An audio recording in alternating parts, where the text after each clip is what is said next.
ஒரு ஃப்ரூட்டு, அது கூடவே ஒரு வெஜிடபிள்ஸ். இது 2த்தையும் வச்சு, அது கூடவே நம்ம எப்பவும் செய்ற மாரியான ஒரு நார்மல் கொழுக்கட்டை. இன்னைக்கு வந்து 3 விதமான 3 கலர்ல கொழுக்கட்டை ஹெல்தியா 3 விதமான பூரணம் ரெடி பண்ணி சிம்பிளான மெத்தட்ல ஒரு 10 நிமிஷத்துல பண்ண போறோம். எப்படி பண்ணலான்னு பார்க்கலாம். வீடியோக்குள்ள போகுறதுக்கு முன்னாடி நம்ம வசந்தம் சரவணன் சேனலை சப்ஸ்கிரைப் பண்ணாம பார்க்குறவங்க சப்ஸ்கிரைப் பண்ணிக்கோங்க. கூடவே இருக்க பெல் ஐக்கானையும் கிளிக் பண்ணிக்கோங்க. நான் இன்னைக்கு வந்து கடையிலேருந்து வாங்கின அரிசி மாவு தான் பயன்படுத்தியிருக்கேன். இந்த அரிசி மாவை நல்லா சலிச்சு எடுத்துக்கலாம். 3 டம்ளர் அளவுக்கு அரிசி மாவு எடுத்திருக்கேன்.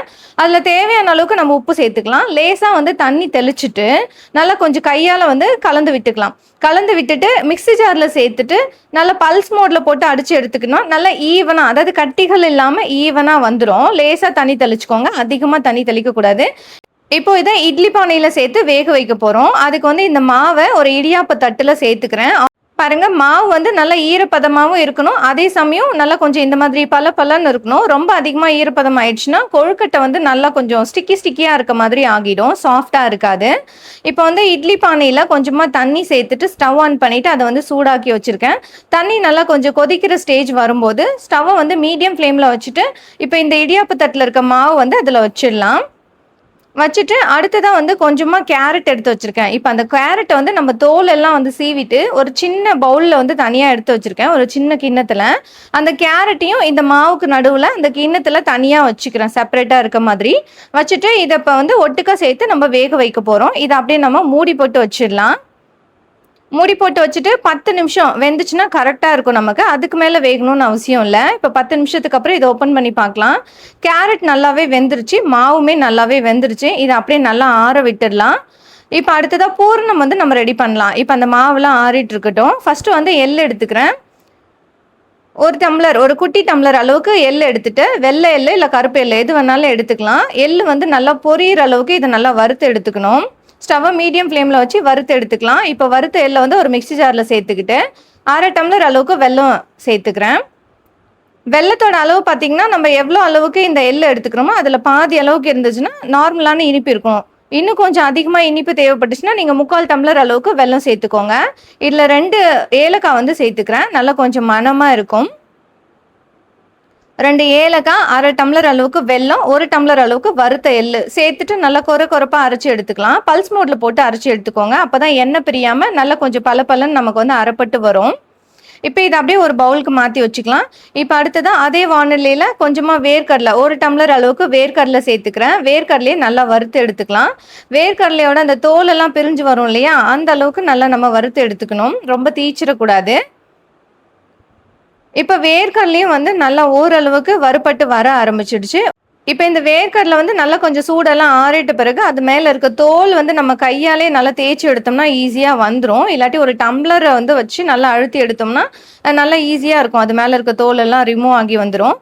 தோல் எடுக்காமலும் நம்ம வந்து பயன்படுத்திக்கலாம், அது நம்மளோட விருப்பம் தான். இப்போ இதை நல்லா ஆற வச்சுட்டு ஒரு மிக்ஸி ஜாருக்கு சேர்த்துக்கிறேன். சேர்த்துட்டு இப்போ இதுக்கும் நம்ம ஒரு 1/2 டம்ளர் அளவுக்கு வெல்லம் சேர்த்துக்கலாம். இது கூடவே ஒரு 2 ஏலக்காயும் சேர்த்துட்டு இதையும் வந்து பல்ஸ் மோடில் போட்டு நல்லா வந்து கொஞ்சம் கொரப்பாக அரைச்சி எடுத்துக்கலாம். நீங்கள் வந்து நார்மலாக மிக்ஸி ஜாரில் சேர்த்து அரைச்சிங்கன்னா இந்த வேர்க்கடலையிலேருந்து எண்ணெய் பிரிஞ்சு வர ஆரம்பிக்கும். ஸோ அது வந்து இந்த சிகடு ஸ்மெல் மாதிரி வர ஆரம்பிக்கும். ஸோ பல்ஸ் மோடில் போட்டு அரைச்சி எடுத்துக்கோங்க. இந்த மாதிரி கொரப்பாக 1-2 அரைப்படாமல் இருந்தாலும் பரவாயில்ல, நல்லா டேஸ்டியாக இருக்கும் கொழுக்கட்டைக்கு சாப்பிடும்போது. இப்போ அதே மிக்ஸி ஜாரில் கொஞ்சம் பொடியாக கட் பண்ணி வச்சுருக்கிற தேங்காயை சேர்த்துக்கிறேன். இப்போ ஆல்ரெடி நம்ம வேர்க்கடலையை வச்சு ஒரு பூரணமும் எள்ளு வச்சு ஒரு பூரணமும் ரெடி பண்ணிட்டோம். இப்போ வந்து இது 3வது பூரணம் தேங்காயை வந்து பொடியை நறுக்கிட்டு இந்த மாதிரி சேர்த்துக்கலாம் மிக்ஸி ஜாரில் சேர்த்துட்டு. இப்போ அடுத்ததான் இது கூடவும் ஒரு 2 ஏலக்காயை வந்து நம்ம சேர்த்துக்கலாம். ஃபர்ஸ்ட் நம்ம இது கொஞ்சம் கொரப்பாக அரைச்சி எடுத்து வந்துக்கலாம், ஏன்னா தேங்காய் அரைப்படுறதுக்கு கொஞ்சம் வந்து டைம் எடுக்கும். அதனால இப்போ இது கூட ஒரு 2 ஏலக்காயும் சேர்த்துக்கலாம். அடுத்ததான் இது கூடவே கொஞ்சமாக ரவை வந்து சேர்த்துக்கிறேன். ரவை வந்து ஒரு 1/4 டம்ளர் அளவுக்கு ரவை வந்து நம்ம சேர்த்துக்கலாம். ஒரு 1/2 டம்ளர் அளவுக்கு வெல்லம் வந்து சேர்த்துக்கிறேன். ஃபஸ்ட்டு வெல்லம் சேர்த்தாச்சு. இப்போ அடுத்ததாக கொஞ்சமாக ரவை, சும்மா ஒரு கைப்பிடி அளவுக்கு இல்லாட்டி ஒரு 1/4 டம்ளர் அளவுக்கு ரவை. இந்த பூரணம் ரொம்பவே டேஸ்டியாக இருக்கும், கண்டிப்பாக ட்ரை பண்ணி பாருங்கள். இப்போ இது கூடவே கொஞ்சமாக பொட்டுக்கடலை இருக்கு இல்லையா, சட்னிக்கு பயன்படுத்துவோம் இல்லையா, அந்த பொட்டுக்கடலையும் சும்மா ஒரு கைப்பிடி அளவுக்கு இல்லாட்டி ஒரு 1/4 டம்ளர் அளவுக்கு அந்த மாதிரி சேர்த்துக்கலாம், நிறைய சேர்த்துக்க தேவையில்லை. இது எல்லாத்தையும் சேர்த்து ஒன்றா நம்ம அரைச்சி எடுத்துக்கலாம். பாருங்கள் சூப்பராக ரெடி ஆயிடுச்சு. இப்போ அடுத்தது நம்ம கொழுக்கட்டை ட்ரை கலரில் கொழுக்கட்டை ரெடி பண்ண போகிறோம். அதுக்கு வந்து ஃபஸ்ட்டு கிவி பழம் எடுத்து வச்சுருக்கேன். அந்த கிவி பழத்தை குட்டி குட்டியாக கட் பண்ணி வச்சுருக்கேன். அதோட தோல் எல்லாம் நீக்கிட்டு இதை நம்ம ஒரு மிக்ஸி ஜாரில் சேர்த்து அரைச்சி எடுத்து வந்துக்கலாம். அரைச்சி எடுத்து வந்து இந்த கிவி பழத்தை நம்ம வேக வச்சிருக்கோம் இல்லையா அரிசி மாவு 3 டம்ளர் மாவு, அதுலேருந்து 1 டம்ளர் மாவு எடுத்து இப்போ அரைச்சி எடுத்து வந்து அந்த கிவி பழத்தை இந்த மாவு கூட சேர்த்துக்கலாம். ஒரு பிஞ்ச் அளவுக்கு உப்பு சேர்த்துக்கோங்க. சேர்த்துட்டு இப்போ இதுக்கு வந்து தண்ணிலாம் நம்ம சேர்க்க தேவையில்லை. இந்த கிவி பழத்தோட ஈரப்பதத்துக்கு தகுந்தாப்புல நம்ம மாவு வந்து கூட குறைய நம்ம சேர்த்துக்க வேண்டியதான். மாவு சேர்த்து சேர்த்து ஓரளவுக்கு நல்லா சப்பாத்தி மாவு பதத்துக்கு நல்லா கெட்டியாகிற வரைக்கும் இதை வந்து பிசைஞ்சு ரெடி பண்ணி வச்சுக்கலாம். இப்போ க்ரீன் கலர் கொழுக்கட்டைக்கு மாவு ரெடி பண்ணியாச்சு. இது அப்படியே ஒரு ஓரமாக இருக்கட்டும். பழம்ன்றதால இது வந்து தண்ணி விட ஆரம்பிக்கும் கொஞ்சம், அதனால மாவு வந்து நல்லா சேர்த்து நல்லா கொஞ்சம் ஸ்டிப்பாக இருக்க மாதிரி பிசைஞ்சு எடுத்துக்கோங்க. இப்போ அடுத்ததாக கேரட் வேக வச்சோம் இல்லையா, அதை வந்து ஒரு மிக்ஸி ஜாரில் சேர்த்து நல்லா விழுது மாதிரி அரைச்சி எடுத்து வந்துக்கலாம். இப்போ இதுக்கும் 1 டம்ளர் அளவுக்கு மாவு வேக வச்சு அரிசி மாவு எடுத்துக்கலாம். இப்போ அரைச்சி வந்து அந்த கேரட் விழுதையும் நம்ம இது கூட சேர்த்து நல்லா சப்பாத்தி மாவு பதத்துக்கு கெட்டியாக வந்து பிசைஞ்சு வச்சுக்கலாம். இப்போ இந்த கேரட் கொழுக்கட்டைக்கும் ரெட் கலரில் இல்லாட்டி ஆரஞ்சு கலர்னு கூட நம்ம சொல்லிக்கலாம். ஸோ ஆரஞ்சு கலர் வந்து கொழுக்கட்டைக்கும் நமக்கு வந்து மாவு ரெடி ஆயிடுச்சு. இதுவும் இப்போ அப்படியே இருக்கட்டும். இப்போ அடுத்ததான் மீதி மாவு இருக்கு இல்லையா, மொத்தம் 3 டம்ளர் அளவுக்கு அரிசி மாவு எடுத்துக்கிட்டோம். அதில் மீதி இருக்க மாவில் கொஞ்சமாக உப்பு சேர்த்து தண்ணி தெளித்து நம்ம வந்து கொஞ்சம் கெட்டியான டோ மாதிரி சப்பாத்தி டோ மாதிரி நம்ம வந்து ரெடி பண்ணி வச்சுக்கலாம். இப்போ 3 விதமான பூர்ணமும் எடுத்து வச்சுருக்கேன். தேங்காய் பூர்ணமும், வேர்க்கடலை பூர்ணமும், அது கூடவே எள்ளு பூர்ணமும் எடுத்து வச்சுருக்கேன்.